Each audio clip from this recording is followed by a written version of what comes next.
Bismillahirrahmanirrahim. Assalamualaikum warahmatullahi wabarakatuh.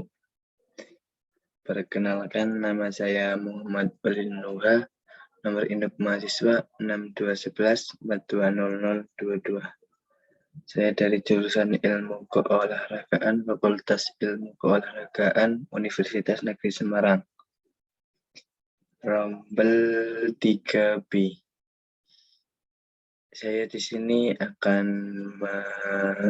menunaikan tugas akhir saya atau tugas UAS tentang presentasi filsafat olahraga mengenai konsep dasar ilmu olahraga. Yang pertama, ilmu. Ilmu adalah seluruh usaha sadar untuk menyelidiki, menemukan, dan pemahaman manusia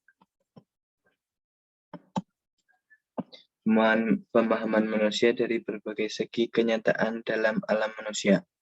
Sifat ilmiah sebagai persyaratan ilmu banyak terpengaruh paradigma ilmu-ilmu alam yang telah ada lebih dahulu. Berikut adalah aspek-aspek yang menjadi syarat dari sebuah ilmu. 1. Objektif. Ilmu harus memiliki objek kajian yang terdiri dari satu golongan masalah yang sama sifatnya hakikatnya, tampak dari luar maupun bentuknya dari dalam. Yang kedua, metodis, yaitu upaya-upaya yang dilakukan untuk meminimalisasi kemungkinan terjadinya penyimpangan dalam mencari kebenaran. Yang terakhir, ada sistematis. Dalam perjalanannya, mencoba untuk mengetahui dan menjelaskan suatu objek. Hakikat ilmu keolahragaan. Ilmu keolahragaan dapat diartikan sebagai pengetahuan yang sistematis dan terorganisasi tentang fenomena keolahragaan yang dibangun melalui sistem penelitian ilmiah. Sebagai disiplin ilmu yang berdiri sendiri pada hakikatnya, ilmu keolahragaan dapat didukung dengan kajian ontologis, epistemologis, dan aksiologis yang jelas dan dapat dipertanggungjawabkan. Yang pertama ada kajian ontologis. Kajian ontologis dapat menunjukkan bahwa studi ilmu keolahragaan memiliki objek material, yaitu gerak manusia atau human movement, dan objek material, yaitu gerak manusia dalam rangka pembentukan dan pendidikan. Berikutnya ada kajian epistemologis. Kajian epistemologis dapat menunjukkan bahwa ilmu keolahragaan dapat dikembangkan melalui beberapa pendekatan, kajian, dan metode penelitian. Yang terakhir, kajian aksiologis. Kajian aksiologis dapat menunjukkan bahwa ilmu keolahragaan dan aplikasinya dalam bentuk aktivitas keolahragaan ternyata memiliki nilai-nilai positif berkenaan dengan realitas kehidupan individu maupun masyarakat secara luas, secara universal. Tubuh pengetahuan ilmu keolahragaan.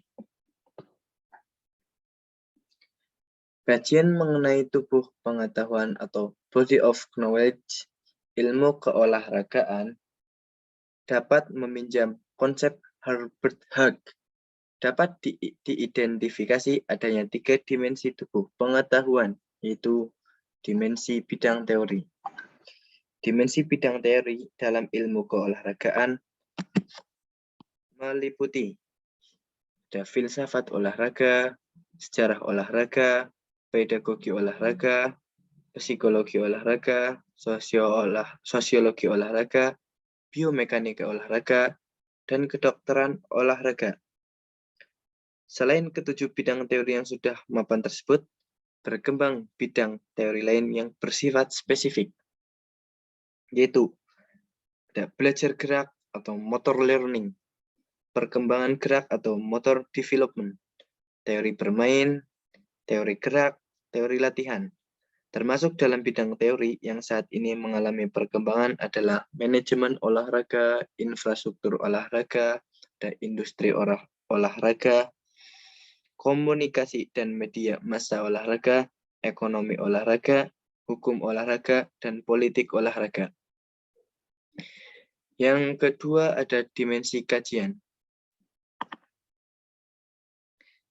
Dimensi kajian meliputi berbagai aspek teoritis dan aspek empiris yang ada dalam fenomena keolahragaan yang merupakan permasalahan yang perlu dikaji sebagai upaya pendalaman dan pengembangan tubuh pengetahuan ilmu keolahragaan. Tema-tema umumnya yang dikaji meliputi ada olahraga bagi anak-anak dan pemuda, olahraga prestasi, olahraga rekreasi, dan pengisian waktu luang, ada olahraga dan aktivitas di alam terbuka, olahraga musik dan tari, olahraga kesegaran jasmani, olahraga bagi usia lanjut, olahraga dan gender, olahraga bagi penyandang tuna, olahraga dan terapi kesehatan, olahraga etika, dan olahraga produktivitas kerja. Yang ketiga ada dimensi disiplin olahraga. Dimensi disiplin olahraga meliputi jenis atau cabang-cabang olahraga yang sudah ada, yaitu ada atletik, senam, bela diri, renang, sepak bola, basket, bola voli, bola tangan, bulu tangkis, tenis meja, dan tenis dan sebagainya. Berjumlah setidaknya 49 cabang olahraga prestasi dan banyak macam olahraga kesehatan, olahraga penyandang tuna, olahraga penjelajahan alam, dan olahraga tradisional. Ya, yang terakhir kesimpulan. Gambaran secara garis besar setidaknya diharapkan dapat membuka wawasan tentang apa sebenarnya ilmu keolahragaan yang selanjutnya dapat memandu ke arah mana kajian mendalam dan terinci seharusnya dilakukan. Untuk memperoleh gambaran yang lebih terinci dan mendalam, perlu dipelajari referensi yang ada. Hal ini sangat penting bagi para mahasiswa di perguruan tinggi keolahragaan sebagai pemula dalam menjelajahi khasanah ilmu keolahragaan. Akhirnya, perlu ditekankan kembali bahwa ilmu keolahragaan sebagai disiplin ilmu yang berdiri sendiri masih muda. Oleh karena itu, masih sangat diperlukan kajian-kajian yang serius untuk pengembangan agar lebih diakui keberadaannya. Ya, sekian presentasi dari saya, kurang lebihnya mohon maaf dan wabillahi taufiq wal hidayah. Wassalamualaikum warahmatullahi wabarakatuh. Terima kasih.